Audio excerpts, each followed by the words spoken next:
دنیا کی تاریخ کا ایک ایسا بچہ جس نے 30 سال کے بعد ماں کے پیٹ سے جنم لیا۔ امریکہ کا حیرت انگیز واقعہ 30 سال کے بعد بچہ ماں کے پیٹ سے نکل آیا۔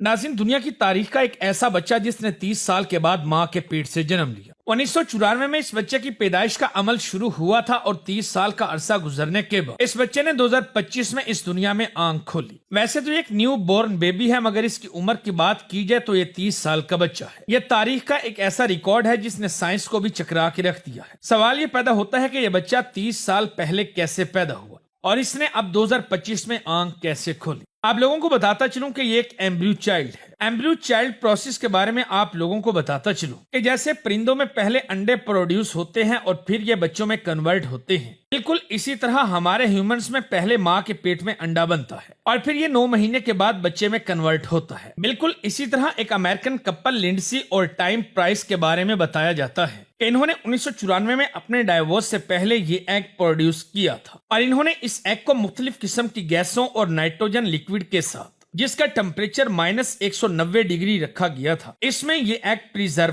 کیا تھا اور پھر 30 سال کے بعد یہ ایگ دوبارہ سے ماں کے پیٹ میں رکھا گیا۔ آپ کو جان کر حیرت ہوگی کہ اس ایگ سے بالکل نارمل اور ایک صحت مند بچے نے جنم لیا۔ یہ قدرت کا ایک ایسا کرشمہ ہے جو کہ امریکہ میں پیدا ہوا ہے۔ ایسے ایمبریو چائلڈ دنیا میں بہت کم دیکھنے کو ملتے ہیں۔ یہ پروسیس کچھ عرصے کا تو سمجھ میں آتا ہے کہ 2-4 سال یا 5 سال، مگر 30 سال کا عرصہ آپ اندازہ لگائیں کہ اس بچے نے 30 سال کے بعد اس دنیا میں جنم لیا کہ جس کو 1994 میں پروڈیوس کیا گیا تھا۔ اس ایگ کو 1994 میں پروڈیوس کیا گیا تھا، 30 سال کے بعد اس بچے نے اس دنیا میں آنکھ کھولی۔ یہ آج کل کی سائنس کے حیرت انگیز کارنامے ہیں۔ آپ لوگ اللہ تعالیٰ کی اس قدرت پر کیا کہیں گے؟ اور کیا آپ نے آج سے پہلے ایمبریو چائلڈ کے بارے میں کچھ سنا تھا یا نہیں؟ کامنٹ کر کے ضرور بتائیں۔